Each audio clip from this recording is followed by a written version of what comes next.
I got a few more pure baits in there. This is one rooster right there.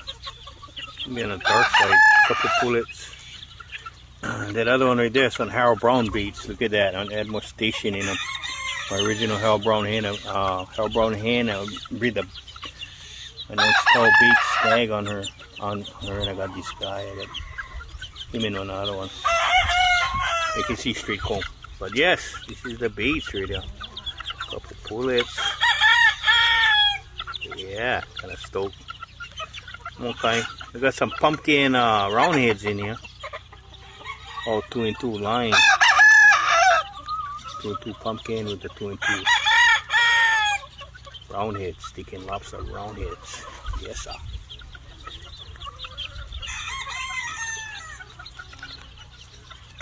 Feeding time.